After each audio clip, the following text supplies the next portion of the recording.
last time, I was joined by my brother Edward, who's joined us tonight, who runs the stud farm here. We've got Monica, the head vet, who's been here, how many years now, Monica? 12 years. We've got Rebecca here, Petra, we've got Liz here, and we've got some special guests tonight from Yorton Farm Stud. They've been literally up, I think, for the last sort of few weeks or months, actually foaling. So hopefully they can stay awake for the whole the webinar. But we've got Bertha and David Fusser, who have, I don't think there's many people in the UK have foaled as many mares as they have. So they're wealth of experience in the background. As always, we wanted to get the questions coming in. We've got some live interaction tonight with some foals. So we're going to probably do most of the questions a bit later on. But get those questions, find out which countries you're coming from. 2 weeks ago, wasn't it, Sarah? I think 2 weeks ago, we did 47 different countries, which was amazing. I think that's nearly a record for us with over 500 viewers. So, moving on to our next slide, which is our sponsors. So our slide is next slide is with NAF. NAF are one of our sponsors tonight. We've obviously teamed up with NAF in many things with our 5-star fertility. NAF have had 30 years experience in the equine industry and are the official suppliers of supplements and care products. Without our sponsors, we can't put this on tonight. We've got it takes a lot of time. There's a lot of pizzas the week beforehand as well. They have to be paid for. So, without them, we can't put these on. The next one's BioGenie. They sponsored us again tonight. So, who are very passionate and committed to providing the safest and most efficient bio products out there to keeping your horses in a clean environment and a biosecure environment as well with their disinfectants. And we use it, and I know Edward uses it here. So. We've got also Easy Foal, which actually I know David and Bertie use. India might ask some questions later about that. I know Dave foals nearly 100 mares a year, and they use the Easy Foal system, which we sell, so you can get that from us. As always, there's a giveaway. So tonight, you've got to stay right to the end, remember, no shirking off and going home early. If you want this giveaway, you've got to be here right to the end. You're getting a half price AIET fresh and chill semen cycle. Sounds like we've got competition from the peacocks tonight as well. 1 tub of equine BioGenie to disinfect your stables with, and 5 tickets for our stallion show, which is next Saturday. So keep your fingers crossed for the weather. We want it a bit better, and it's £100 off the Easy Foal. So that's a value of over £300. So what's on tonight? We've got an action pack tonight. This is the first time we've ever done one of these webinars where you're going to see foals, you can see pregnant mares being scanned. We're looking at the late gestation side. That's 2 weeks ago. We talked about how to get your mares in foal. But obviously we've got to fold these mares down, and we're going to go through what you should look for. Look about when it's running milk and the udder and things like that. And there's no milk, what you do, folding alarms. What can go wrong, which is all our worst fears. Newborn foal examination. What should you look for? What you should do when a foal arrives? Caring for the newborn foal. Registering your foal. Foal grading auctions as well. So as always, we have our charity tonight is Nature's Safe. So I think hopefully is that on the screen now? So you can get your phones out and take a picture of the QR code. We'll do it at the bottom. And if you can just donate £5, that would go a great way to saving species from going extinct. We've got a really special one tonight. Is our auction. I don't know whether that's coming on the slide. So next week at our stallion show, and it's live, the auction now. So if you get your phones out, you might be watching it on your phone as well, or get the QR code. There are so many good giveaways for stud feeds. I think there are something like 25 stud feeds that are half price. So you cannot miss this offer. And every single penny goes to Nature's Safe. So one is, if there's any stallion owners out there that donated, we thank you, because This has been a donation of the stallions. They've donated their stud fees. So if you want to pick up a bit of a bargain or stud fee, go onto the auction website and pick yourself up a bargain. You could even just throw yourself out of a plane. There's a skydive there as well. And I might even jump out with you as well. How about that? That's worth an extra 50 quid if nothing else is. Just one of our first poll questions coming up. It'd be just nice to know, do you foal your mare at home or at stud? So it's 3 simple questions. It's always quite nice to know, do you send your mare away for foaling or do you actually do it at stud? So while that's coming up, we'll move around the front of the mare. And here we've got a mare getting a treat. What's your name? Lily. Lily. And are you permanently, are you, or are you one of the students? Where from? Up in Germany. Yeah. So you can speak to Bertha as German interaction there. Right, come on. Through. Right, so Rebecca, I think this is the mare. If any of you joined on, hopefully some of you were here last time, 2 weeks ago, when Rebecca scanned this mare for the first time to see if she was pregnant. Was it how many days? Was that 16 days? Yeah, so it was 14 days last 14 days? Yeah, we scanned it, yeah.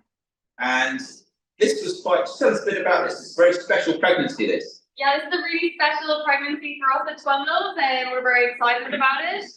So a mare came to us over the winter time, and she had eggs collected via the ovum pickup procedure.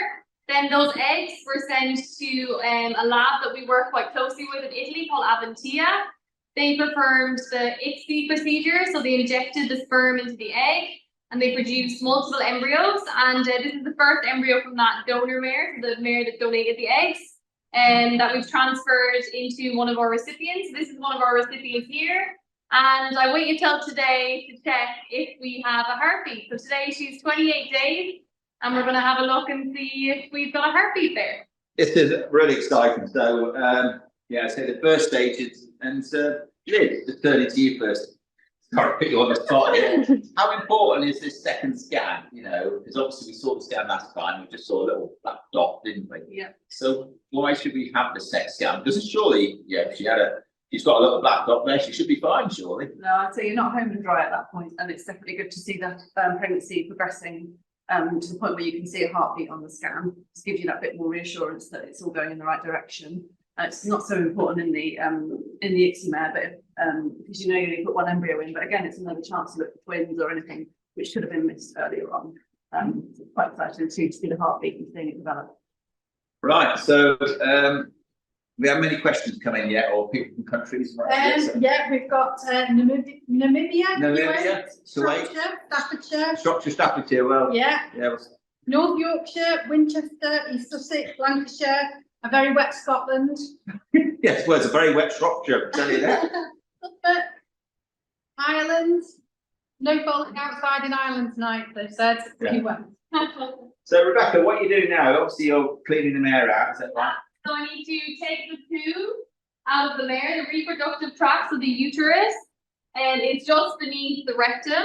So if I want to be able to see what's underneath my arm, then I just need to take all the poo out so that I have a good image on the screen. And while I am in there as well, emptying everything out, it's a good opportunity to feel the uterus and the ovaries. And they should feel quite nice and toned because she's pregnant, and the cervix, the entrance to the uterus, should be really nice and tight so that she's not letting any bacteria in that could possibly affect the pregnancy. So I'm going to pop the scanner in now and fingers crossed. Gone to here. Right, so There we go. Something's there. Something's there. So how many days is this? This is 28 days today. Zoom right in. And there we go. So in the center of the screen there, we have our embryo proper inside our sac. And if I turn on the Doppler, hopefully we're going to see a heartbeat. There it is. Oh, wow, that little red dot. All that flashing red is the ultrasound machine picking up the flow from the heart. So that's brilliant. So we've got a heartbeat. So I'll also just quickly come up to her ovary. Just make sure she's got nice corpus luteum. So the corpus luteum are releasing the progesterone, which is making sure the mare knows she's pregnant and is going to remain pregnant. So there's one there on the right ovary here, this big cloud here. And this mare actually had 2 ovulations, so she's a recipient mare, so we only put 1 in her, but potentially if we inseminated this mare, since it's the leftover, there's another corpus luteum. So what's a corpus luteum? So that's the ovulation. So when Okay. this mare ovulated, we had a corpus luteum on the ovary, and that will stay there now because the mare is pregnant. And she will, if we scan her again in another 2 weeks, she'll have produced secondary corpus luteums. Brilliant. Thank you for that. That's great. I mean, that's fantastic. She's carrying on. Berta, can you hear us over there, Dave and Berta? Yes, yeah. Yeah, great. So you're very much the sort of the thoroughbred industry. We're talking about the sport horse industry here. Apart from obviously the hot topic of you do the natural cover and do the AI, but after that, do you follow? I presume you follow very similar procedures. What stages do you scan your mares? Is it still sort of 16 days and 14 days or whatever? And how's your sort of protocol for that? Yeah, so we normally start scanning day 14 after ovulation as well, and then do the twin check 2 days later, and then also do day 28 for the heartbeat, and then carry on. We normally do a 42-day scan. Then you can do a sexing scan a little bit later as well, around day 60 if you want to carry on. And then we also do with the thoroughbreds, you do the scan in September to make sure the mare is still in foal. I'm not sure if don't think that's such a thing in the sport. Yeah.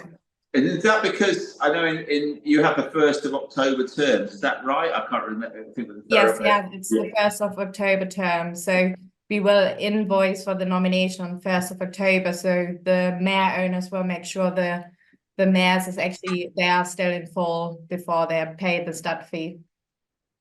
No, yeah, brilliant. And then that's pretty much it. But you start your season a lot earlier than ours. So when you start scanning your mares? So we try with our mares we start a little bit later, but you have, especially in the flat horses, they start in January. So they start scanning mares in January, foal the mares in January, and then try to get them covered mid of February. So officially starting date will be Valentine's Day, 14th of Feb. So you never forget that one. I said you never forget that. Do you know what Valentine's Day is, Dave? I've got a question. Got a that's question? right. Yeah. How much of a risk, if any, is there to a mare doing scans? Yeah. What is the risk? Yeah. So there's always some amount of risk doing rectal scans on any mare. So it's very, very low risk. And it's always good to have that talk. So we always have that talk when we first have a new client, just to make sure that they're aware of the possibility of rectal tears and things. But I think from a pregnancy point of view, and it shouldn't have any risks to the pregnancy. So scanning the mare throughout the pregnancy, and it shouldn't have any other risks to the actual pregnancy itself, other than maybe the small amount of risk to the mare. Would you? No. Yeah, I think there's always, like with everything, there's always could be a risk, but obviously it's very minimalistic when it comes to that. Have we got the poll question, Harriet? I don't know whether you might be able to read it out. Results, yeah. Results for the poll. Sorry, yeah, I absolutely do. Foaling at home was 85%. Yeah. Foaling at stud was 9%. Not breeding 6%. All right. Okay, that's interesting. So most people fall at home. Right. So I think we've all done here, are we? Yeah. Rebecca? Yeah. So we've just got a late-term pregnant mare now, and the other stock's going to come in. And we're just going to take a look at her and talk about the possible things that you need to look out for with your late pregnant mare. Lovely. Yeah. Should we go this way? Yeah. Better.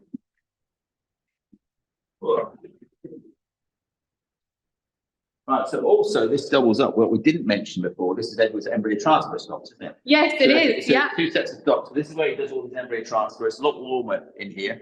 And when they flush the mares, they do it all in here. I don't know if he's got the light on to his room. Yeah.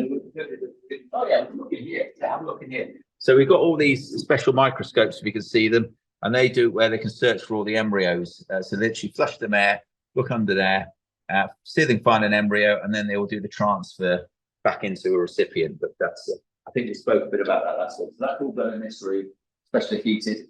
And then we come on to the other stock, which you saw last week. And they can take sort of 3 or 4 mares, at a time. But yeah, tell us a bit about this mare, Rebecca. You say late term, how? So this mare is 8 months pregnant. And so we wouldn't always scan them at this stage. And some of the mares, if there's a mare maybe that had a previous history or anything like that, we do sometimes advise owners to do more regular scanning. So preferably from the 7th month, maybe once a month. So 7, 8, 9, 10, just keeping an eye on the placenta and things like that, and just making sure that the mare is not developing a placentitis. So placentitis is inflammation or an infection in the placenta. So they're all things that we can pick up. So what you would look out for if you're concerned or you think that your mare might have placentitis is if they develop udder development. So early on, so anywhere, too soon. So if they're going to foal potentially at 320 days, so anything kind of before 300 days would be concerning for us. So then you would speak to your vet, and then we would scan them, look at the placenta, take measurements, and just check everything's okay. But you don't do this routinely on every mare? Yeah, it depends. Okay. It sounds like a lot of scanning, but you do this on some mares. Yeah, we would do it on some mares. If the girls on the foaling team had any concerns about maybe some udder development or but then if we had maybe a mare that has had problems losing pregnancies or has had placentitis previously, any mares that have had placentitis previously, we would have them on a schedule where we would scan them maybe every month from 7 months. Right, let's see what you see. God, I don't think I've seen one of these late. Yeah, so we have to get all the poo out again. Very glamorous. That's going to be quite a big foal in there now. Yeah, I can feel it already. So it's already kicking and pushing around, which is nice to see that. Yeah. So, it's... I bet people say, what the hell's going on in there? Yeah.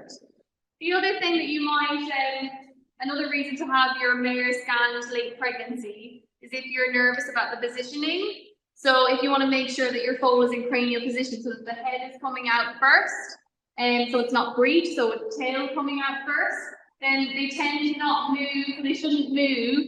So once they've turned in the last 3 months, then they can't turn again. So if you scan the mare, so today if we scan this mare, we can see the head is coming first, then we know that that foal is going to come out in the cranial position, which will make our foaling team very happy to know that. And when you're, come on, so you can sex the foals at a certain age. Yeah. So we would do that pretty routinely here with all of our pregnancies. So we do that at about day 60, between day 60 and 70. And you can do it later at 100 days to 120 days. Do you have gender reveal parties as well? We have had one. Yeah. A gender reveal. Yeah, we did. We did have the correct sex. I was a bit nervous about it, but they have had a beautiful cold foal this year. So. It's blue smoke or something. Yes. Yeah, it was a win-win. It's a win-win. It was a win-win, yeah. Okay, so I'm definitely happy that maybe that's a new craze we could. Maybe that's a good point. Maybe we could start off a foal gender reveal bit of merchandise. I was doing this we did a skydive. There's somebody at the parachute centre did a gender reveal when they jumped out of the plane. They have blue smoke or pink smoke, depending on it. Anyway. Yeah, so this is really great. So here we can see this is our foal here. So and there you guys can see there's the eyeball. So the foal has at least one eye. So Stop. So if I just show you with the mouse there, so you can see that's the lens of the eye here. And then here's the whole thing. Yes, this is all its skull here. And then if we come back, this is where we would check on our placenta. So normally placentitis develops from bacteria coming in from the cervix. So this is the cervix here. And then I will start, so I'll check the measurement there. And this mare's placenta, she's 8 months pregnant, so it shouldn't be any more than 7 millimeters. So I want to get a really straight line of the placenta. And then I'll come down here. And you can see that it's only about 5 millimeters, okay? So this is really good. So you can't actually differentiate between the placenta and the uterus. So we have to measure the combined thickness of the uterus and placenta. So we call it the CTUP. So if you hear your vet talking about the CTUP, that is the CTUP, so the combined thickness. So this mare looks really good. No, brilliant. That's I haven't seen much of them before. Do you do much of that, Berta, at your place with that? And do you do the sex pregnancies as well? We do the placentitis. So when we scan in September, we normally would check them all for placentitis. And when you have, like Rebecca said, when you know you had they had placentitis before, we would check them once a month as well, and always make the owners aware as well of other breed development, and then if they're concerned, get the vet out to check for placentitis. And if a horse has got this placentitis, that's a broad term for something inflammation. Is there a lot you can actually do with that? Is there much you can do as a veterinarian to help? Yes, yeah, you can treat. Obviously, you try to get rid of the infection, the inflammation in the uterus.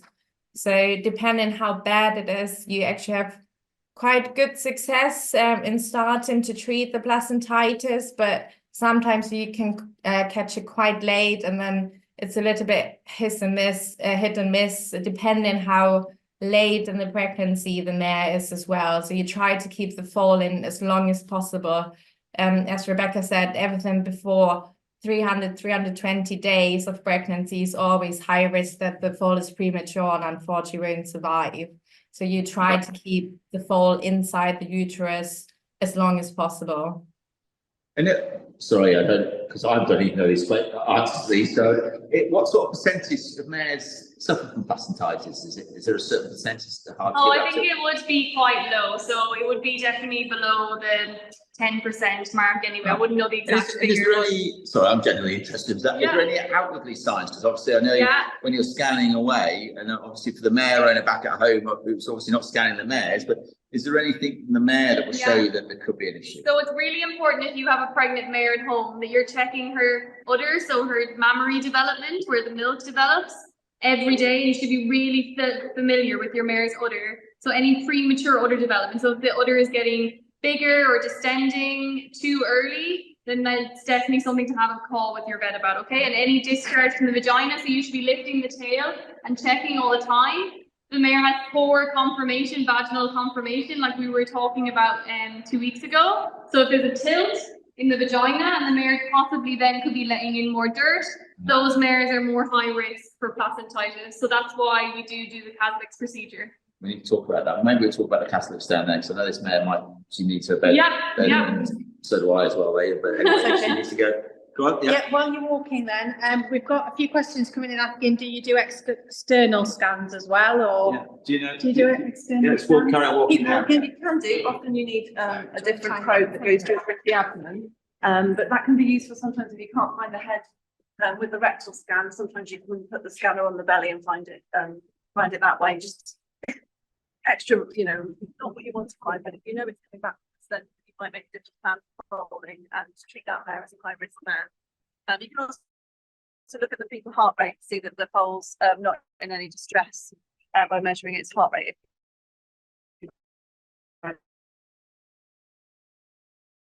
On the scanner. Sorry, we're just losing you guys. Okay, right, we'll keep going. So You're back now. let me know. Let's just see. We might just have to change that ever slightly. Let's hang on 2 seconds. Yeah.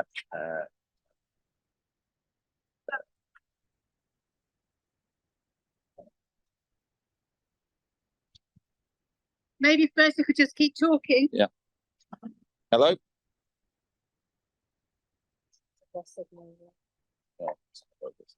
I can hear you, tell us. You can't see us though, can you? No. Let's keep going. We're going into this room, aren't we?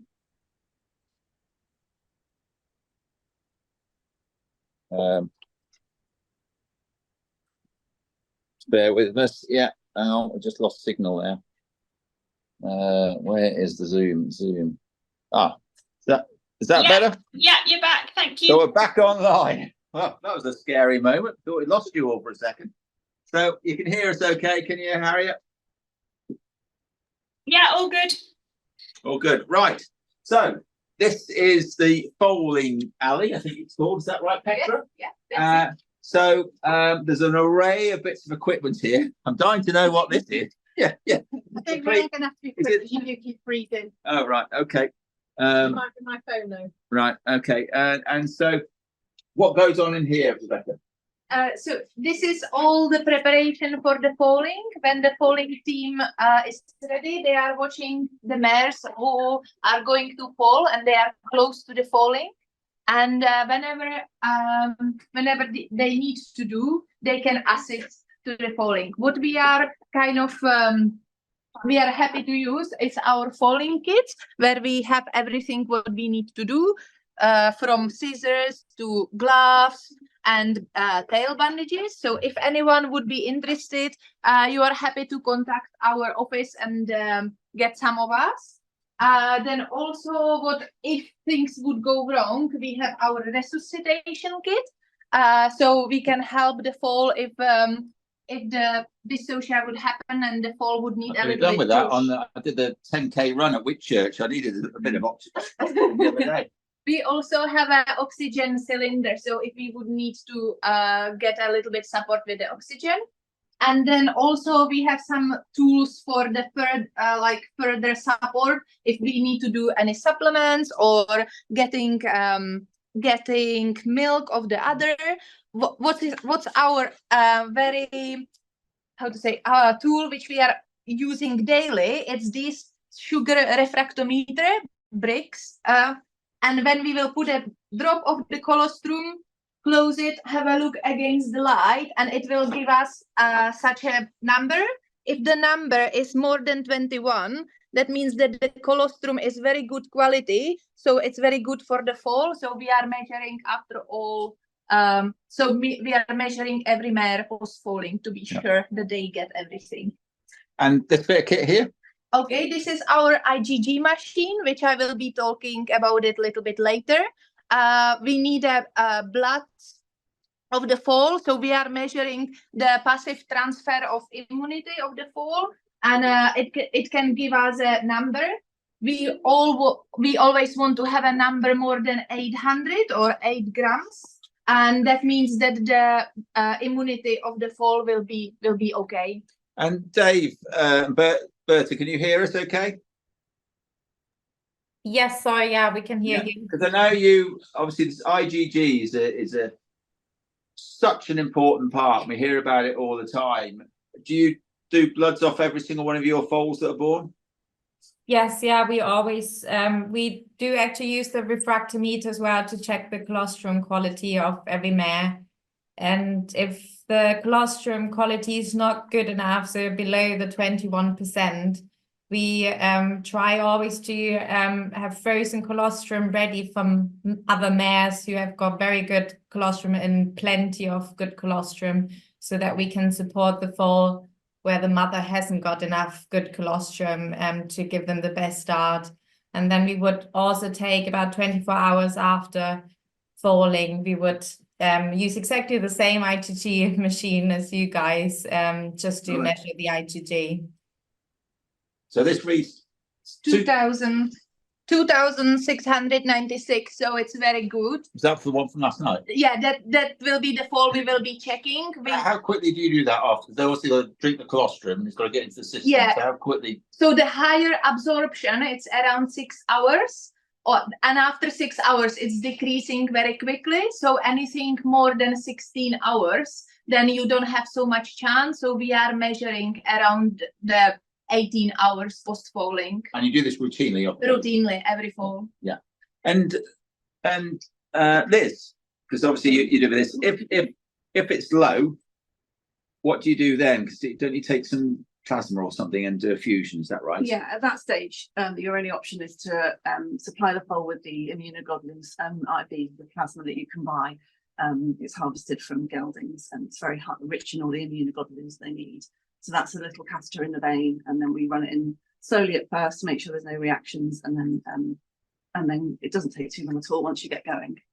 But it's absolutely essential to protect that foal for the first few weeks and months of life if it Where- hasn't had enough. Where do you take that blood from, the mare itself or a different It's source? a product you can buy. All right, yeah. And then you're guaranteed. But you can use if you have another gelding on the property. That But most people buy it in. yeah, well that's going to be. I think the showing gold my standard. age now, isn't it? I have done them like that, but that's going to be the gold standard. It's expensive, but it's a good investment. So yeah, that's the What's this? product. Yeah, we are buying our plasma for immunogenetics, and it's hyperimmune plasma. Right. Okay. Yeah, they are based in UK. Is that what you do, Dave? Is that the same sort of stuff, or do you something different? Roberta? So that's exactly where we get our plasma from as well, yeah. And what we actually do additionally to the colostrum, we do collect plasma from our geldings on site. So we've got a few riding horses on site, and we will collect plasma from them, and we will give every single foal, because we do foal quite a lot outside mares as well. And they sometimes arrive quite late before falling to us, so the mare doesn't really have the time to build antibodies against all the bugs we have got. I see. So each So patient is like. Yeah, and we try to give every single foal after falling in the first 6 hours of life, the plasma orally, because obviously that's the stage where they still absorb everything through the intestines. So, so hopefully, it does work quite well for us. They all get a bit of an immune booster against the bugs we've got on site. Yeah. No, great. So in here, it's got we got even got water baths and everything in here, haven't you? Oh yeah, that would be. So we also have our source of. So our foals routinely get tetanus antitoxin Tetanus. tetanus antitoxin.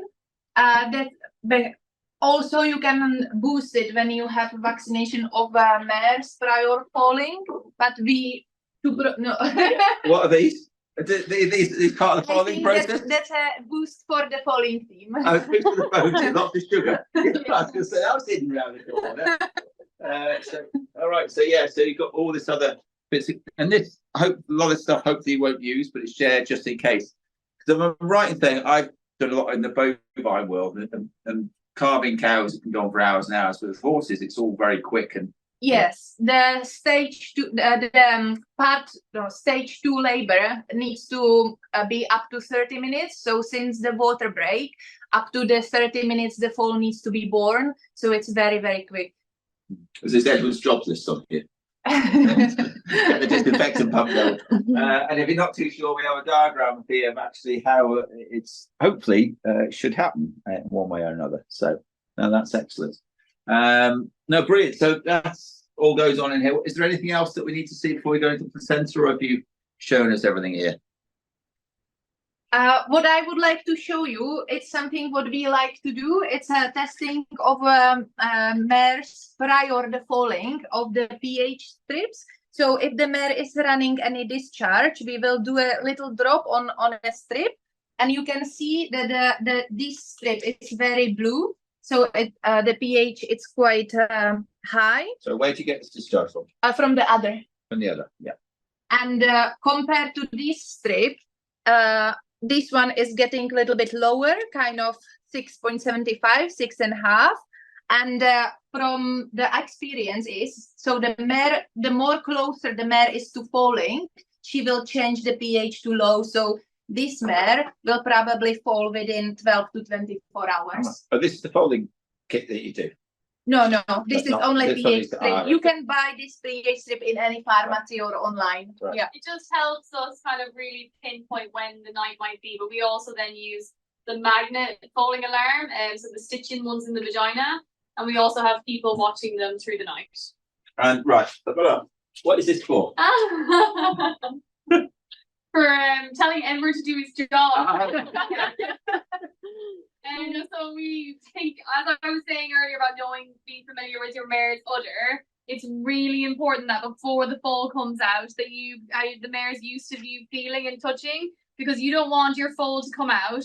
The foal has difficulty drinking and you need to assist. And every time you're trying to assist, the mare is kicking, and it's dangerous for the people around you or for you. So the girls are always using this to make sure that they're getting the mare used to being felt in that area.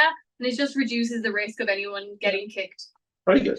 So you got your folding kits. You talked about them, don't you? That you can buy off your You've got the enemas there and obviously lube and rope just in case. Yeah? Yeah. Okay, right, let's go and see. I think we've got a placenta to show you. Right.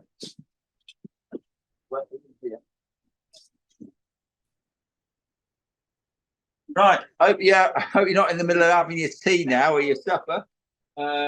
So we've got some placentas here, and one looks quite fresh. So Monica, can you describe exactly what's going on Yeah, here? so this is a placenta of actually the foal that you're gonna see after. How old is this? About 2 days. Yeah. And this is the way it normally comes out of the foal, out of the mare, so inside out. And we want to evaluate the placenta for 2 reasons mainly. One is because it's obviously been the house of the foal for 11 months. So if there is any pathology that affects the placenta, that might reflect in the foal not being well. And the other reason why we want to examine the placenta is for completeness. So we want to make sure that no piece of placenta has been retained into the mare, because that is a life-threatening condition, and the mare will have to be obviously attended by a veterinarian to make sure she's not, she doesn't become ill. So we want the placenta to be passed within 3 hours after falling, and this is normally the way that it will drop onto the floor. It tends to detach not completely at the same time. So usually this part here, which is called the non-pregnant horn, detaches a bit later, and that is why sometimes you can have problems, because all the rest of the placenta is quite heavy and this is quite fragile. So sometimes it can basically break, and a piece can be left into the. And So how dangerous is that? I mean, I know it obviously gets quite toxic, but how quickly have you got to react if that happens? So basically, we wonder if the placenta hasn't been passed within 3 hours, we normally start giving them, for example, oxytocin. I'm just trying to think of somebody. We're very lucky. We have Yeah. some great vets So here. When should they call the vet out if there's If it's not passed within 6 hours, the vet needs to attend the man, because Then it can normally, the man will have to start a treatment. And so that's Especially heavy mares, Shire. Yes. Like heavy breeds, they are very prone to getting laminitis because they become really endotoxic from having a retained placenta. So for heavy breeds, it's like twice as important to get it attended very quickly. So with cows, sometimes you've been there for days. Yeah. So it's very, very different. So when you have your placenta out, to examine it, the easiest way is to put it on the floor and then basically lay it out in an F shape, as you can see here. And when you have it in an F shape, the top part is going to be always the pregnant horn, this one. And then you have the body of the uterus, where the body of the foal will be. And this is the non-pregnant horn. And then this part here is where the foal will have come out, basically. And the foal sits in the uterus with his hind legs in here. The bottom here will be the body of the foal and the head. And normally the front legs are just tucked underneath the body. So this is actually empty. Yeah. So it's why it's called non-pregnant. If anybody's got any questions just on about the placenta, do send it in, and we can maybe ask Monica or Berta or Liz any questions. What's this bit here? Yeah. So when you have it on this side, you can evaluate all the nice vessels. It's very difficult to evaluate many pathologies from this side, but you can certainly evaluate the amnion, which is the sac that was around the foal, and it needs to be thin, so thin they say that you can read the newspaper through it, and it is, it is very, very, very transparent. And this is a healthy amnion and a healthy placenta. And we got another one over here for you. Yeah. So the one that we have. We are meant to then flip it over to see the color. Right. You want me to do Yeah. It's That'd be gonna be a bit bloody.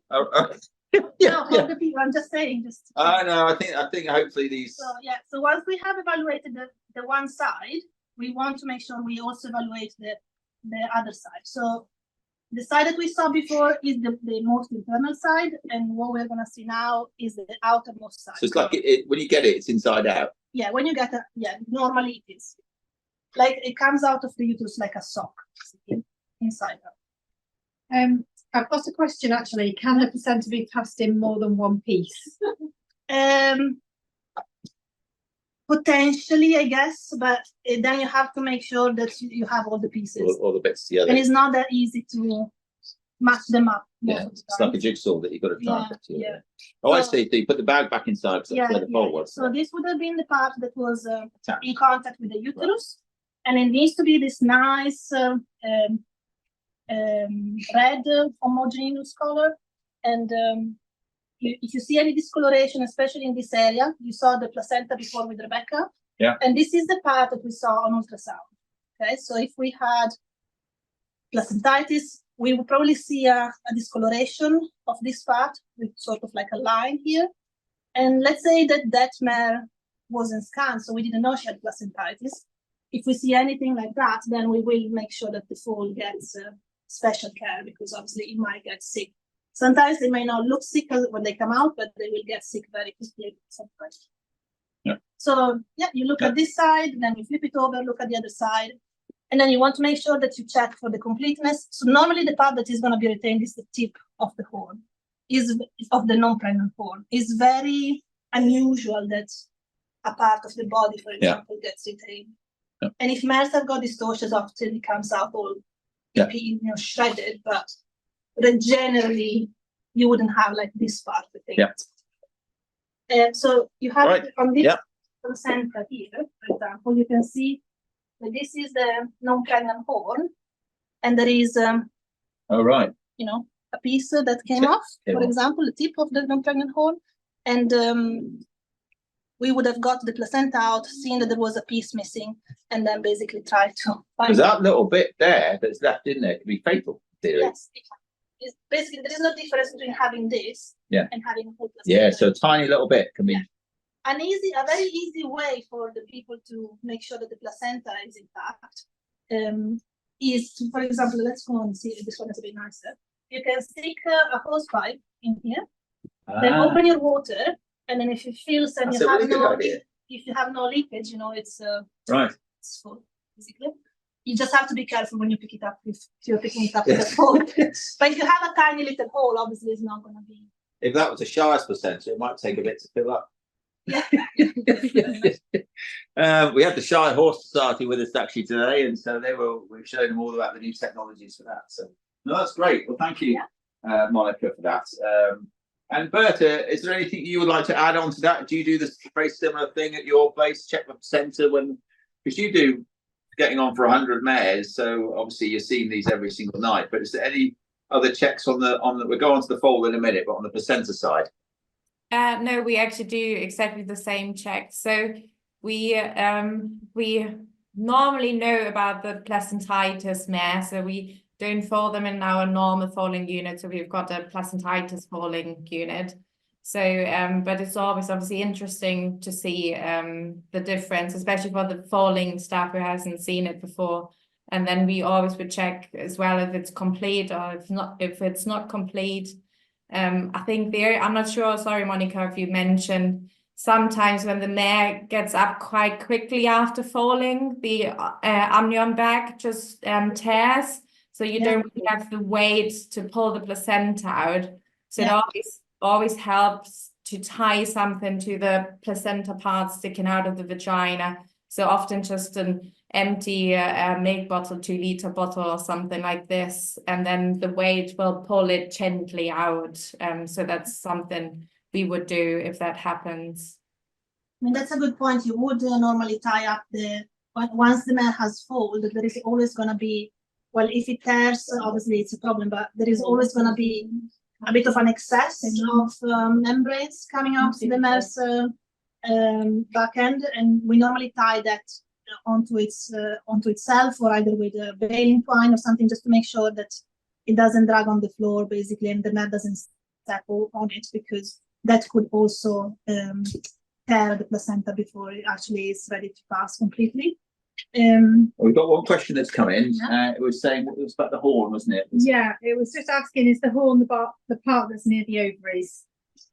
Yeah, so the horn, it's basically the uterus has got 2 horns, so each horn will be in the corresponding horn in the uterus. So yes, the tip of the horn will be close to the, I guess. Yeah, and can we put the next poll question up? The next poll question: How do you monitor your mares close to falling? Do you use cameras, alarms, or nothing? We should have said cameras and alarms, but anyway, answer those So, questions. Alice, it's a multiple choice question, so you can select both if you use both. You can select, yeah, whichever. Okay, so just be interesting what you use.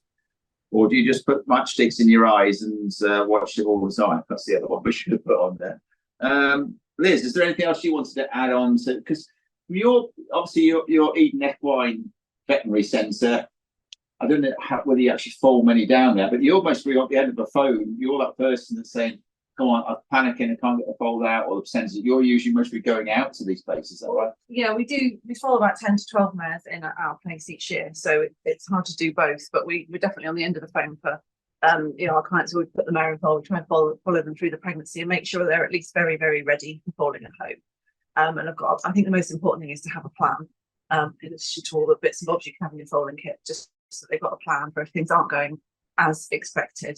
Like a birthing plan. Yeah, birthing plan. Yeah. For sure. And definitely, So you do it in a bath or whatever. not aromatherapy candles, but like the phone number of someone who can help you and the keys to the lorry. And looking at those stats that came in before, it was something like 85% were all doing it at home. So obviously we're very lucky here because you've got a team of vets, but obviously you're going to be the ones that are going to be at the end of the phone that suddenly drop everything and go. Yeah, well, like I said, we like to be in touch with people beforehand and make sure they've got a plan, because sometimes even 20 or 30 minutes your vet coming out to you could be wasted time. So if someone's on the phone, it sounds like they're in real trouble, I'd be the first person to say, load your mare and get to a referral centre where they've got all the options. So, but yeah. Brilliant. Right. So we've got another special guest for tonight. A fairly new guest on the scene that we're going to see now, which is just literally around the corner.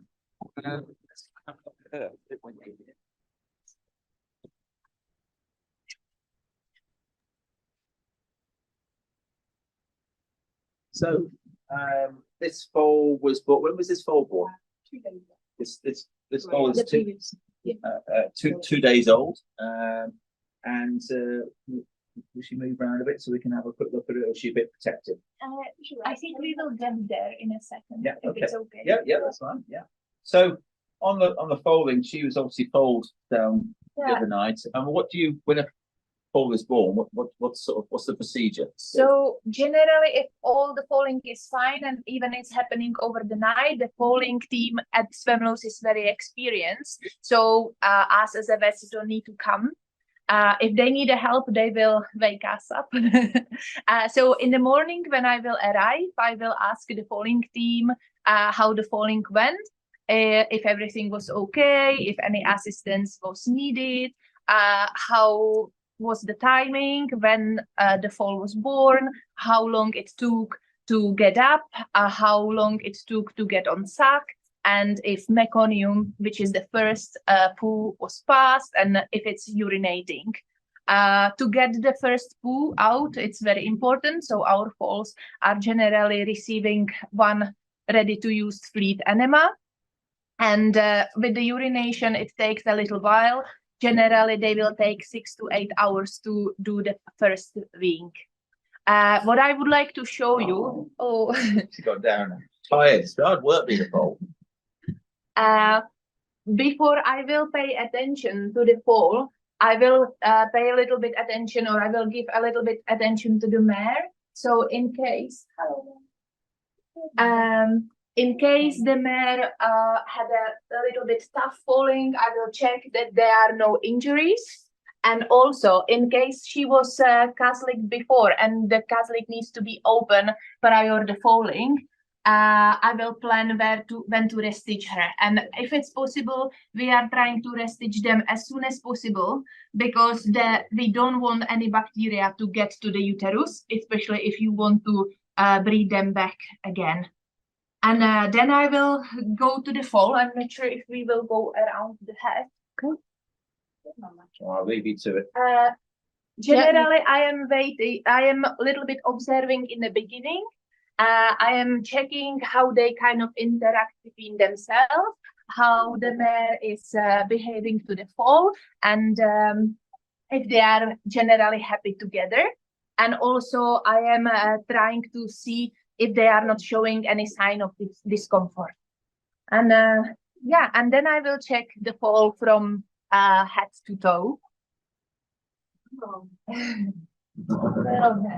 It's got some legs on him.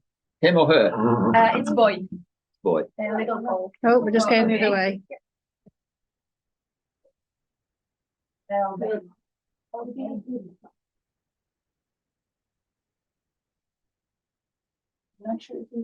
So what's important for me, I will start checking on the head. I will check if the nose and mouth are okay. I will check the bite, if there is no overbite or underbite, and also the color of the gums. They should be nice, pink and moist. I am kind of checking the nose. If there is no milk coming from the nose, it would be kind of a red flag for me. And I would be checking how the foal is suckling. Also, you want to check in case you think that the foal is suckling okay, but it's all covered with the milk. Maybe you want to observe the foal actually suckling in case it's just kind of running around the back end and it's not suckling properly, or sucking only the udder but not the actual teeth. You must be asked this question. How quickly do you expect them to suckle? Oh, that's actually very nice rule to remember. 1, 2, 3. So 1 hour standing, 2 hours suckling, and 3 hours for passing placenta. All So right. it's good to So remember. 1, 2, 3, 1, Rob. 2, 3. And Yeah, so 2 hours. And prior the first suckle, we are checking the colostrum, so we know our level of colostrum, so we know that it will be okay. The sooner you will get them fall on suck, the better.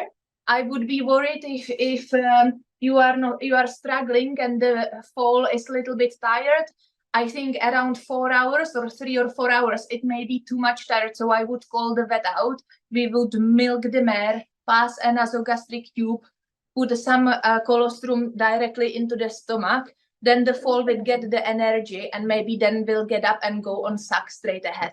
Yeah. Then I would carry on. I will check the eyes. One of other conditions what can happen that you can have a eyelid rolled in. That's called entropion.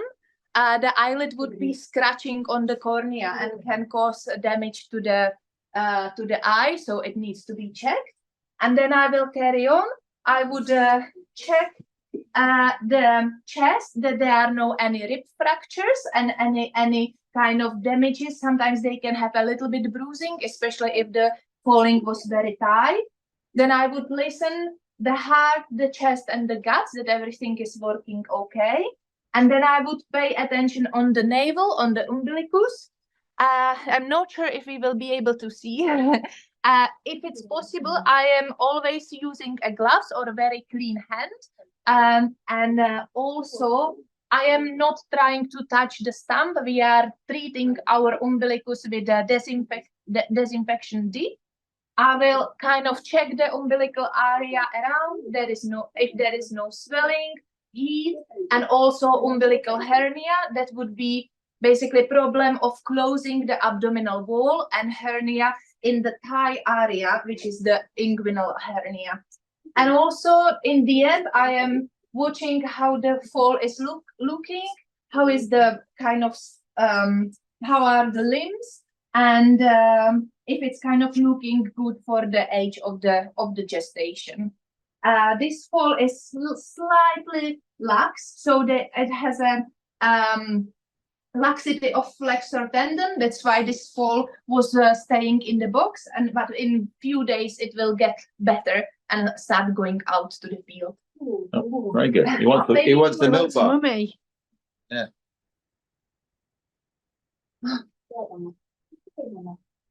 And yeah, the last thing which we are Oh, that's a lovely sight, that is. I mean, we are taking the bloods for the IgG.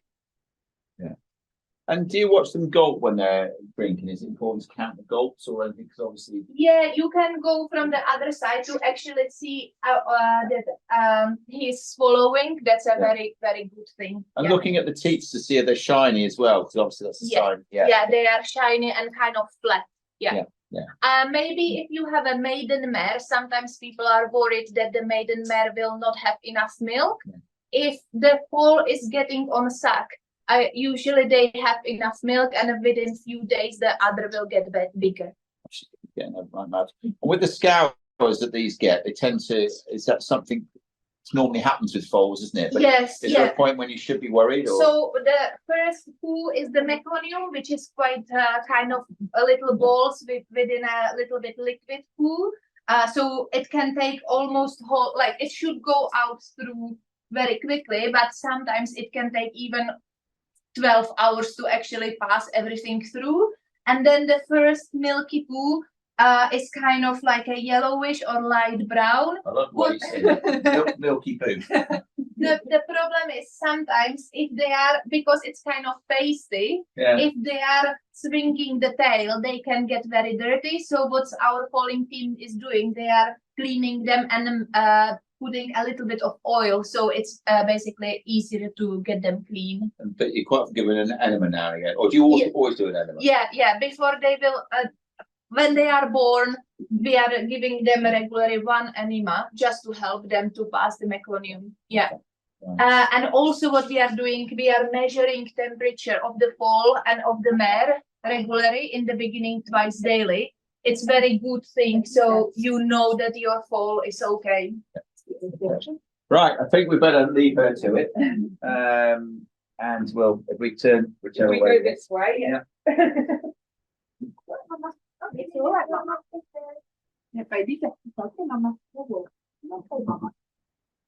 Right, we'll come on out. Okay.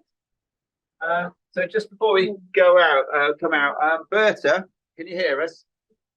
Yeah, we are So live. we're going to go over now to the other side.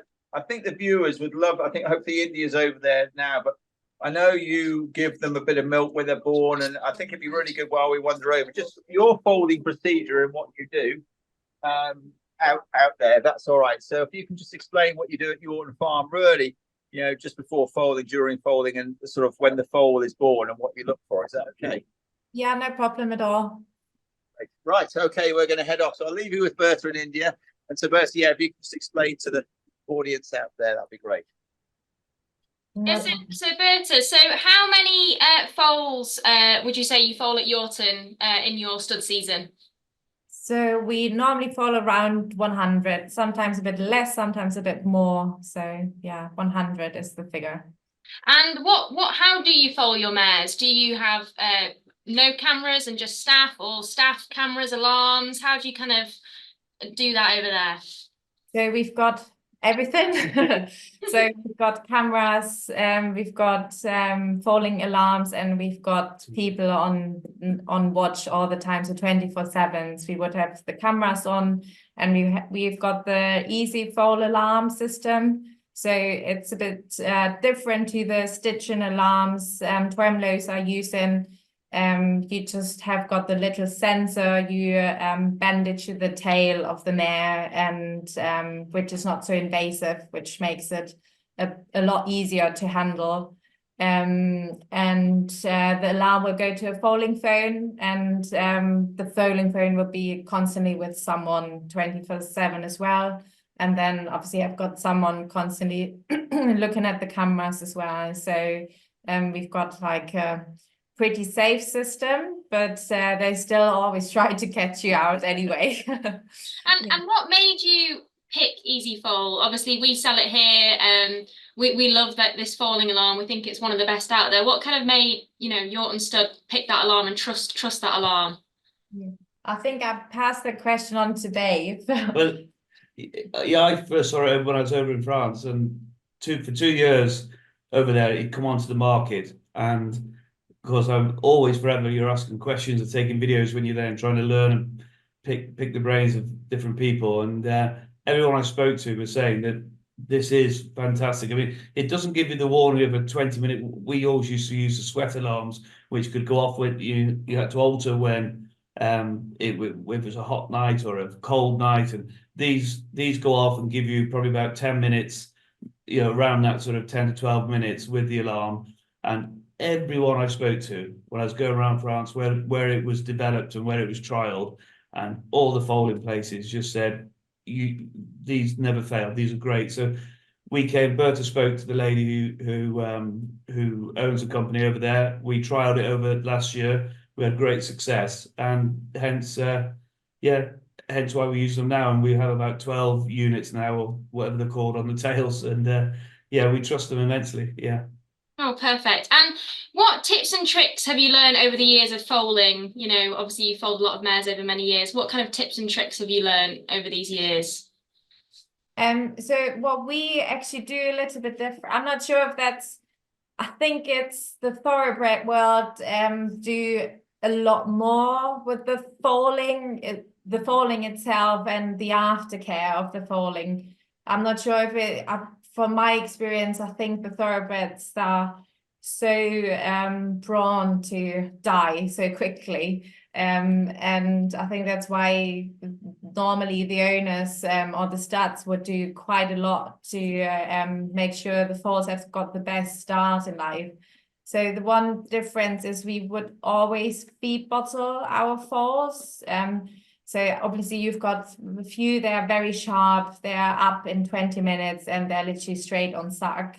But I would say 90%, 95% of our foals, they will get actually the milk, the first milk colostrum from the bottle, especially because we try to supplement when the mare has got bad quality colostrum, and we've got the frozen colostrum, so you thaw it takes a little bit a while to thaw the colostrum. And then you always try to keep the foal away from sucking from the mare, that you get actually the good quality colostrum in the foal before it starts sucking from the mare, because then it doesn't accept the milk bottle anymore. Yeah. So that's a big thing. I think some people worry that, if you feed out the bottle, it won't feed off the mare. And I can say that I've foaled hundreds and hundreds of mares in the last sort of 30 years or more. And I've never known a foal that you put on the bottle and doesn't go straight to the mare, and you'll never take that natural instinct to go to the mare and so forth. But when the foal's born, as we spoke before, it's as if its guts are all lying out on the stable floor. It can pick up infections straight away. So the quicker you get the colostrum in, and what I would say, one of the biggest tips for everyone foaling them at home is especially if you're foaling maiden mares or you're foaling mares that maybe tricky for the foal to go onto. If you can, get a lamb's bottle. We use a lamb's bottle. You can use whatever you want, but keep testing the milk. Make sure the colostrum's good, but get it into the foal as quick as you can. If the foal's a little bit slow getting up, if it's a bit weak, if it needs help, don't just leave it lying there thinking, oh, if I give it a bottle, it won't go to the mare. Get that colostrum in as quick as you can. Keep testing colostrum and get it, because that will be, its lifesaver, getting all those antibodies into that foal. Perfect. Oh, well, thank you very much, Dave and Berta, for that. I'm sure all the viewers found that very interesting. Can you guys hear us upstairs okay? Yeah, we can hear you.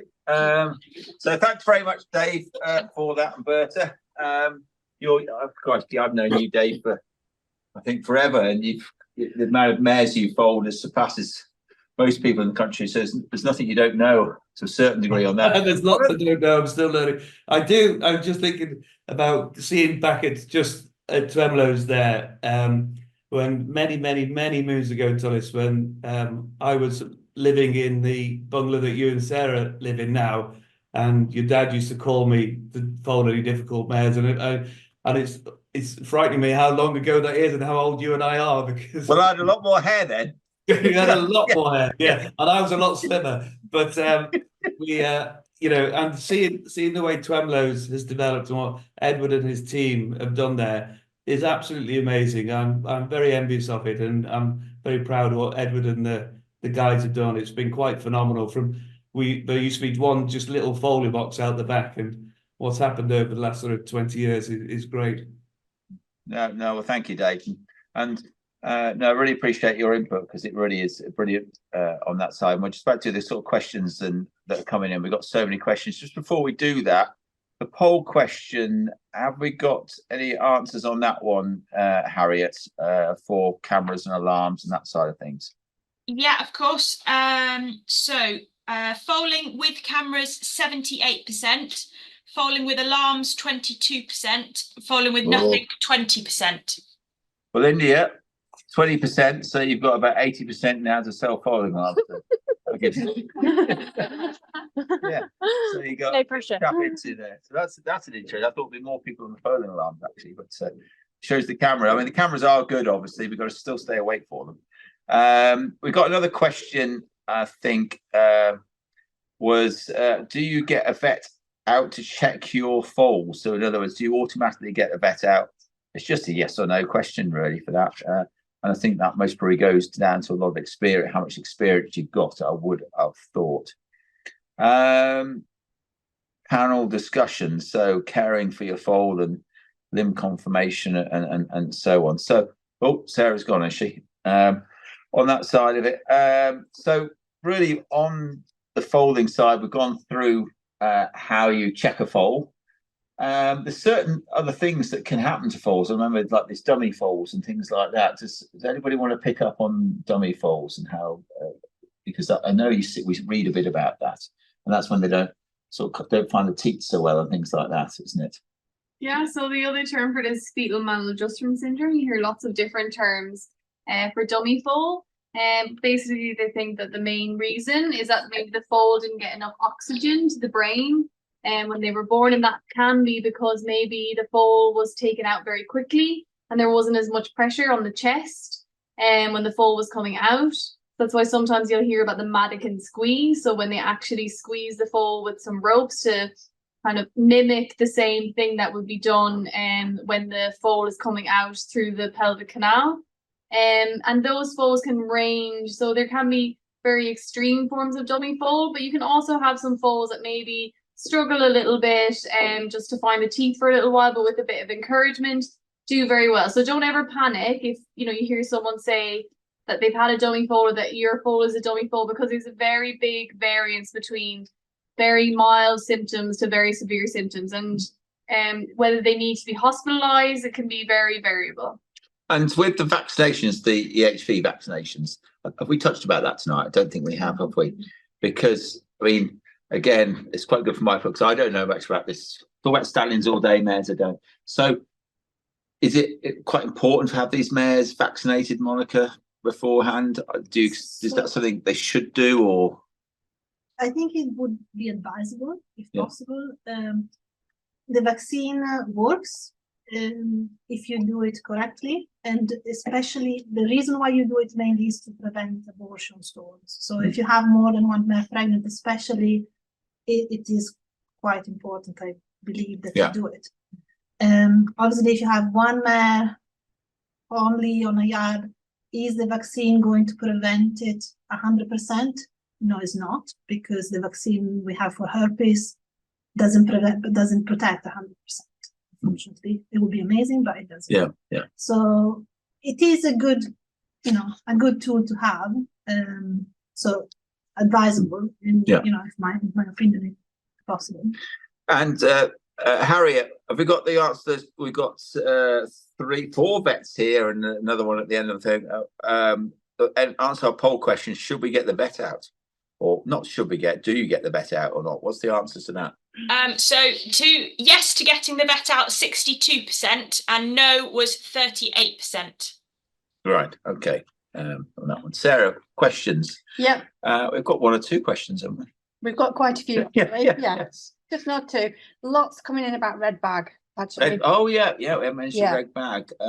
Liz, is that something you want to pick up on? Sorry. Yeah, so we could have talked about that when we were looking at the placentitis scan, because that scan, if you're worried about placentitis, would alert you to the possibility of a red bag. So what is red bag? So let's go back to real basics. Yeah, so the placenta's getting separated from the uterus too soon. So and obviously the placenta's providing the foal with its blood supply.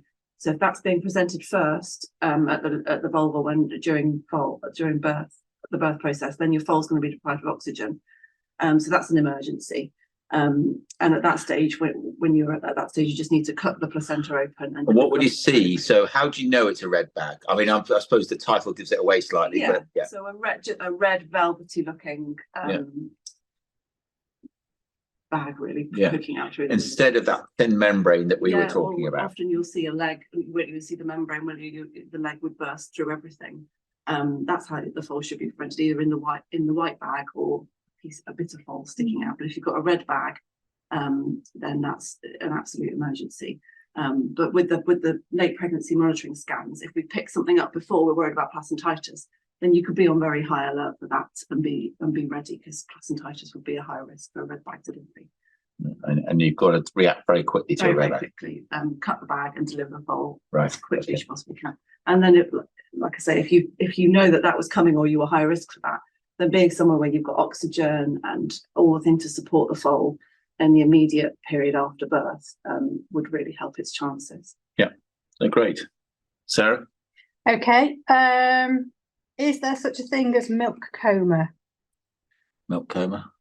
There was somebody who had a foal who kept collapsing after standing, sucking and went limp and floppy.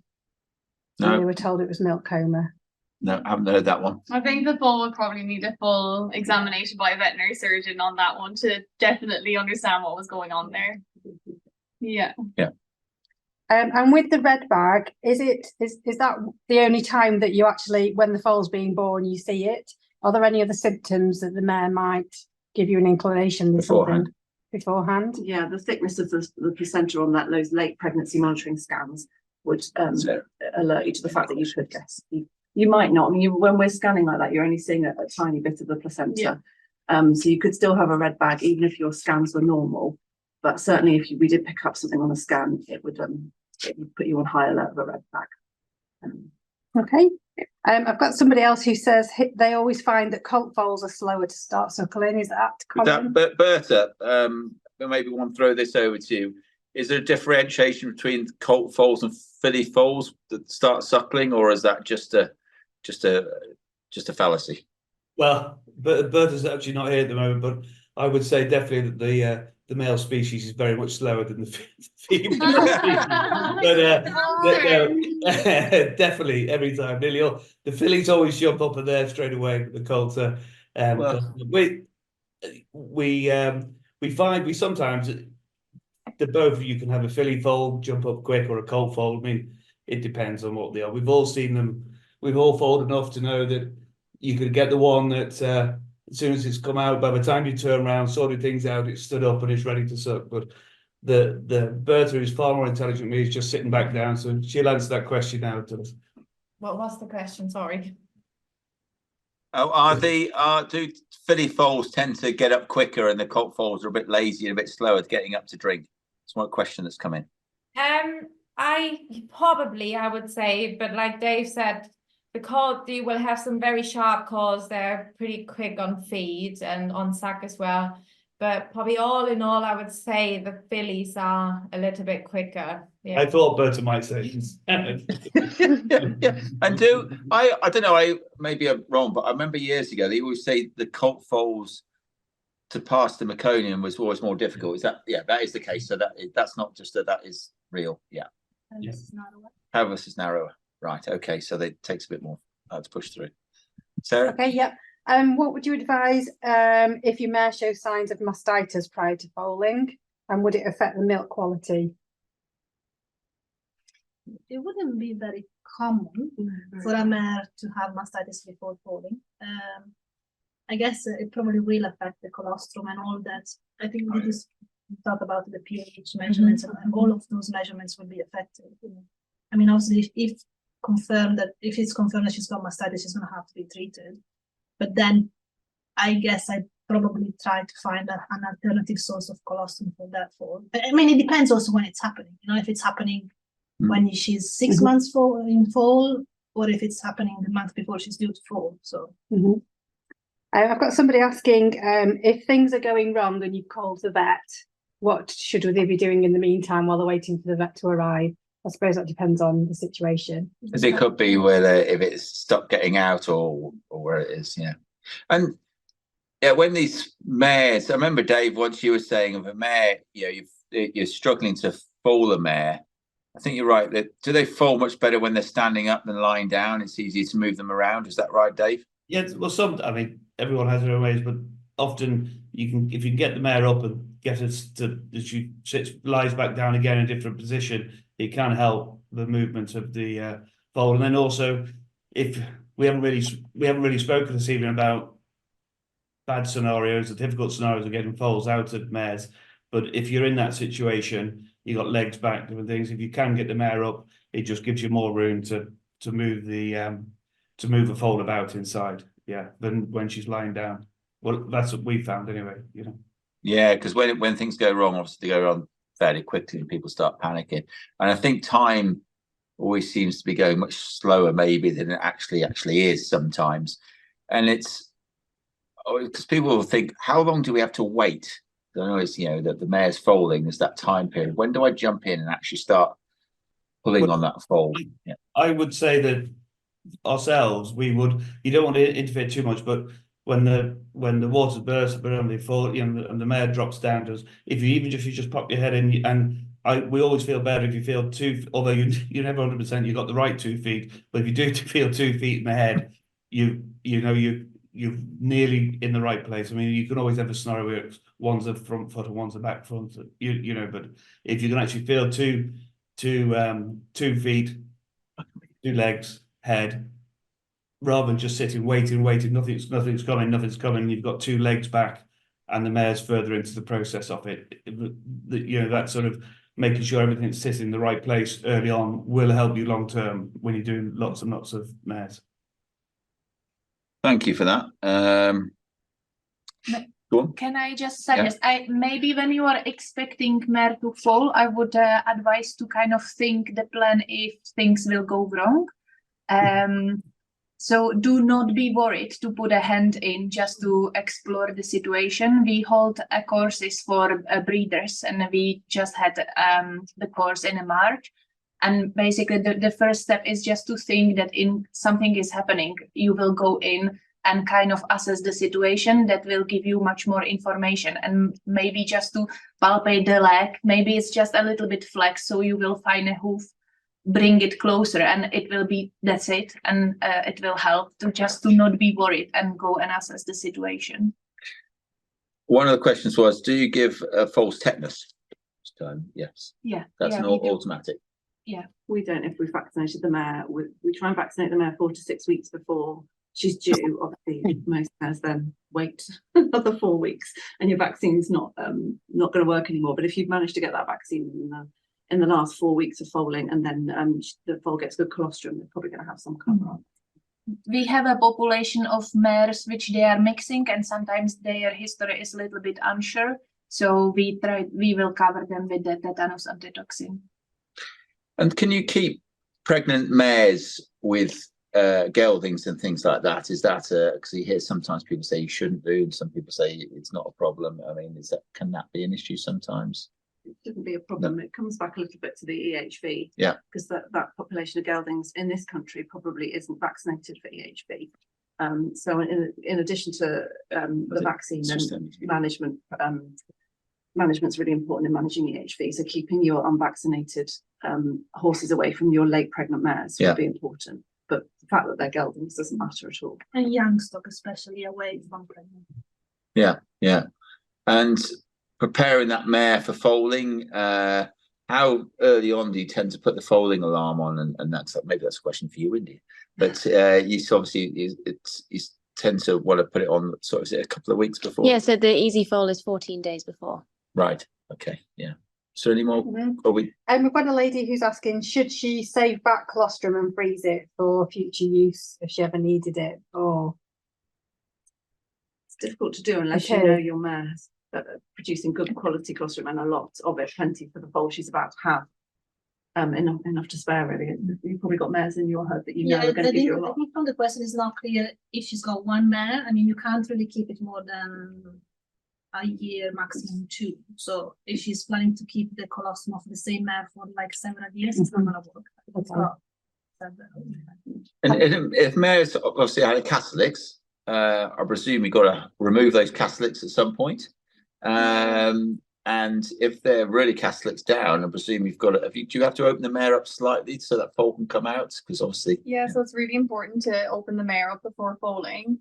And it's a question that we get asked quite a lot, and it's not always a straightforward answer. So if you had a mare that had very poor conformation, so the vet was really concerned, then we might try and wait as long as we can. Obviously, you don't want to leave it too late. But if you open them up maybe even a month before they foal, potentially you're letting in that bacteria that you're trying to keep out by keeping the mare caslicked. And so it just depends a little bit, but you want to try and not be doing it too soon, but obviously not too late. So it's getting the balance right is really important. Okay, yeah, they're coming in actually. What do you put on the umbilical stump? Is it iodine? You can use weak iodine, 2%, definitely not strong iodine, which unfortunately you can get for cattle, can't you? So people sometimes get them mixed up. But we use chlorhexidine in a surgical spirit solution as well, which is fine. Yeah. Also a question for Dave. Where do you cut for a red bag? It says ask Dave at Yorton. Very specific. All the different ones. You cut it anywhere as quick as you can and get the pole out. That's what you do. Yeah. Good. Are we about there? Is that enough of an answer? There would be more qualified people than me on this panel than. But what I would do, I would rip it open and get the pole out as quick as you can. Yeah. Okay, brilliant. Yeah, that's it for the time being. Right. So I think we're nearly up for time anyway, because we do this for an hour and a half. So I think it's just going around now. So any tips and tricks that you can give that mare owner? You can imagine it's that time of year now. They spent all their money getting the mare in foal. It's a very exciting time of the year, but also quite a concerning time because they want to make sure everything goes well. Monica, if there is sort of, I know there's lots of different things, but if you were to sort of say, right, these are things that you should be prepared for in getting your mare ready, what was just a couple of things that you sort of should be sort of watching out for? Is it looking at the udder when that waxes up, or what's the sort of the things that you should be looking out for? There's so many things. Yeah. I think, I mean, we said we run a course, but maybe also there are also books that maybe just not the knowledge of what the process is will make sure that you are a bit more like confident of what you can see, because sometimes you can't see things because you just don't know them. So being able, having had a bit of education if possible on your pregnant mare, even from your vet, maybe have a chat. Sometimes they probably have as well like notes on what to look for, what to be concerned about, and then just be a bit more aware of what I know.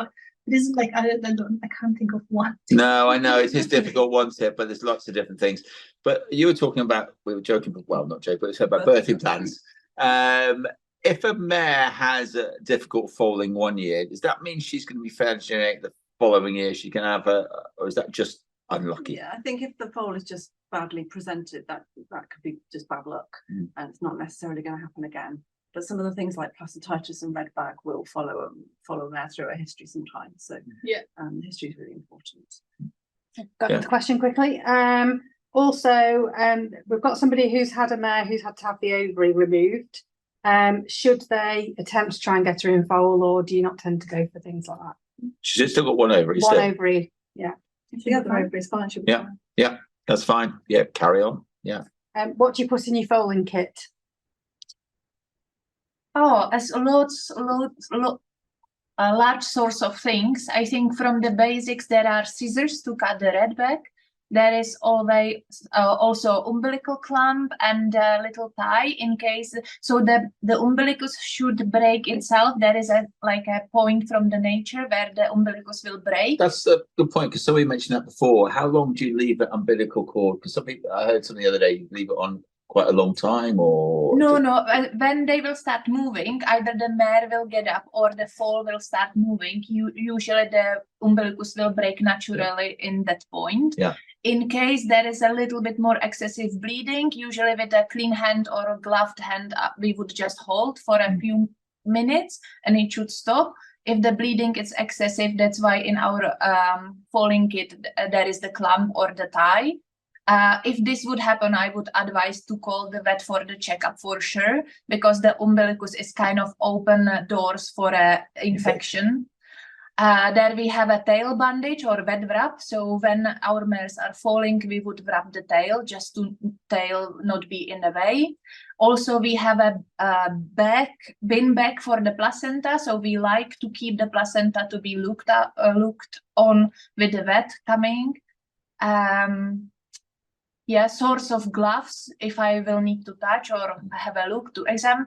I think there is a loop also, because sometimes loop can help. If the mare has a dystocia, like the loop can help to kind of move around. I don't know. Umbilical dip. Or umbilical dip. Yeah. Yeah. Good. One thing that isn't in our foaling kit or yours, I don't think, but I tell people to have a piece of paper and a pen so that you can write down when the waters break, when she starts pushing, because it feels like forever. Yeah. But if you can look down, it's only been 10 minutes. Yes. Maybe while you're waiting for the vet, you Because- don't panic too much. You've got to imagine this. It's a very exciting time in mare owners' lives, but obviously can be quite stressful for this procedure. So yeah, like you say, time can think it's racing away, but actually it's not sometimes, isn't it? Yeah. And you'll never remember it when you're in a panic. What Yeah. time did the waters break? Rebecca, did you have another one? Well, I have got a question for you. It's a stallion question. Oh, that's really I think important. somebody who doesn't want you to feel left out. Yeah. They've got a 27-year-old stallion, and they're thinking, do you think the semen quality is going to decline? How do you find it with older stallions? Yeah, very much so. As soon as they go into their late teens, early 20, they go through something called testicular degeneration, which is a broad term that testicles don't work so well. So, but yeah, we've collected off 28 or even 30-year-old stallions, and they've had some good quality semen. It's every stallion is different, and some at the age of 18 it's dropping off, and some it's not dropping off until later on. All I can say is you never know when they're going to start dropping off or that cliff edge, so make the most of them. The older they get, the more you want to try and bank the semen or use them. And remember, the older stallions, they're usually more flushing out, so quite often you say, we're not going to use them so much, but those older stallions, their ability to store semen isn't so good, so you need that flushing out usually more with the older ones than you do with the young ones. So good to get a stallion question in there. Rebecca, any more wise words from you about the foaling side that you can give a bit of your knowledge to? Any of the mare owners that have met me and have come to Twemlow, they know that I'm big about re-caslicking your mares, especially if anyone's got our recips at home. Don't forget, it's really important if you want to get as many years as possible out of your brood mare and get as many foals as possible to keep the longevity of the health of the uterus. You want to be re-caslicking them. So if you've opened the caslic when your mare is foaled, get the vet out, look at your foal, and also make sure you're re-caslicking her, okay? Because it's just really important. Because once they've foaled, you want to keep all that contamination out. You don't want to be letting it in. So that's my top tip. Top tip. Re-caslic those mares. Stitching back up. Yeah. Dave, just on your side now, Berta. We've got, I think, nearly 200 people watching from all over the world. We've even got people from New Zealand, so it must be pretty either late or early for them. Trying to work my way around it now. I think it's early in the morning for them. Is there any sort of top tips and tricks or anything of words of wisdom? Better take that from Berta, actually, Dave. I would say give it a long and honest thought before you think of breeding. No, but seriously, you start breeding. But I would say that we foal approximately 100 mares here. 90% of them fold absolutely fine. It's the 10% that probably need help. Well, you don't know which one it is, so don't panic too much. Most of them, it goes okay. Listen to all the great tips you've had. We've heard tonight, and the questions you've asked, and I'm sure there'll be no problems. Thank you for that. Right. 7:30 a.m. in New Zealand. They've just messaged. Oh, 7:30, still watching. Yeah. Oh, at 7:30 a.m. Time. Yeah, it's going to say, yeah. No, great to hear from you. And it is great that we've got the support from all over the world. Remember, everybody's watching. Always reach out to us. We've got a great panel of vets here and with a great lot of expertise. And we always say, if you've got any questions, we're always here if you want to hear any more. So really, as the night draws in and we're now going for exactly an hour and a half, I just want to thank a few people. So on the other things that actually India does, do you want me to talk about what's your stuff that you sell? Yeah, I swap you around. So India, on the slide. So tell us about what stuff that you can buy off you from the shop. Yeah, so we sell a range of equipment here so if you have got stallions, we do stallion collection equipment from dummy mares. If you collect at home and you haven't got a dummy, we can provide them. Collection reins, collection bandages. We collect all our stallions here in bandages. And we also do the equine biogenie. They are sponsoring tonight. So disinfectant for the stable, the collection area, etc. Which is really, really important to keep everywhere really, really clean.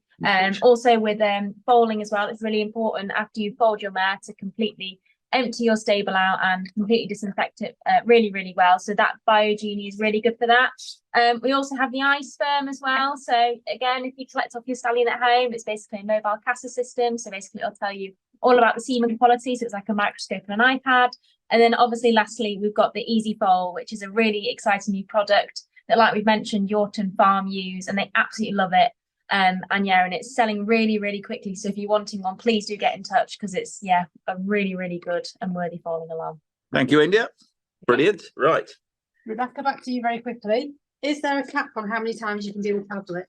No, there shouldn't be a cap. So very, very rarely a mare needs a more extensive caslick, but it's in very rare cases. No, thank you. So next slide, I think, Harriet, is to thank our sponsors again, which is NAF tonight. As you know, we're partnered up with Echo Biogene and EasyFold. So thank you very much for your support as always. And in the future, if anybody else out there wants to sponsor us, please let us know because we're always looking for sponsors and we'll give you a shout out and a platform as well. The other thing is our winner tonight. To win this prize that Edward's very kindly given, a half price AI and ET fresh chilled cycle and Biogene and some tickets to our stallion show. Don't forget our stallion show a week on Saturday, 11 o'clock, is it, Sarah? 11:30 the gates open. 11:30 the gates open. Starts at 1. And the parade starts at 1, and there's so much fun for everybody. Even got a kids zone this year, and we've got a very special guest. We weren't going to give too much away, but a very special guest. Yes, that you will see. Tour of Twemlow. Tour of Twemlows, of course. Yes, you can come here, have a look around the Twemlow stud. And as I say, at 11:30 it all starts. So we'd love to see you there. You can book your tickets online. The early bird finishes on Monday, and that's £7.50. After that, it goes up to £10. So if you want to book your tickets for a little bit cheaper, 30 odd stallions. We've got some celebrity jockeys coming as well. So the next one is this silent auction. If you see this on our Facebook, which we're going to share, please share it amongst all your friends. There's some real cheap stud fees there. So there's 30 odd stallions. I think even Big Star's got a straw there going. Yeah, Arco's got a straw going there. Ramiro B. Yeah, there's so many, and at the moment they're literally, the starting bid is literally half price. So if you're looking for a deal, and every single penny you pay, so if you're looking for one of these stallions, every single penny goes to saving animals from extinctions. Our charity Nature Safe, where we freeze these tissue samples down to bring these species back to life. We've frozen over 235 different species in the last year. So it's absolutely invaluable. So it'd be great if you can join that. So again, the charity tonight is Nature Safe. So it'd be great if you can donate if you've enjoyed it tonight. I have to admit, thank you. So many people donated last time. We really, really appreciate that. So it's literally going onto the website and you can donate. As usual, Sarah does her lunchtime lives every single Friday at 12 o'clock. But most importantly, I've got to thank our team. We've got India behind the camera here. So thank you, India, for doing that. And Sarah for getting all the questions and actually doing the storyboards. And actually, Sarah did a massive part of this, pulling this all together tonight as well. It takes a lot of work. We have to do storyboards, pulling people together. It's a lot of work behind the scenes. So hope you enjoyed it. And then we're joined with Edward now. Good evening to everybody. Welcome. Who's very much, this is his team that we have here. Monica, obviously not Liz. Liz is from Eden Equine. Green. What? Sorry? Green team. The green team, that's right. We got Rebecca and Petra. Sorry, I won't get it right. Petra. Yeah, everyone knows I'm bad on names. But we mustn't forget Dave and Berta over at Yorton Farm. I know they most probably got matchsticks keeping their eyes open. So I know they've been up foaling all a few weeks. Oh, the other thing we got is we've got our own Stallion gin now, and £2 for every bottle goes to Nature Safe. And if you're a gin lover, this is a present or good present for anybody of your friends, and you can actually see the Stallion through there, and it's a really tasty gin. So, Edward, you're a gin. Yeah, no, it's very good. Recommended. Yeah, recommended. So, so obviously, it's always a pleasure. Thank you so much for everybody supporting us and coming on. I think this is going to be go on. Yeah, it's going to be the last one. We haven't done the competition winner. Oh, who is the competition winner? It's Joe Filmer. Joe Filmer. Yeah. Well done, Joe. That's great. I was slightly worried it was going to be that person from New Zealand, and how we're going to you're going to have to fly your mare over to get your half price sale on the foaling. So it's our last one before the stud season. I hope you've enjoyed it. We'd love to hear your feedback, and please try and join us next Saturday for the Stallion Show. It's our sort of main event, and we've still got, I think, a few VIP tickets left. So there's a few VIP tickets. If you're interested, please contact us, and we'll get that sorted for you. So from all of us here tonight, thank you so much and good night.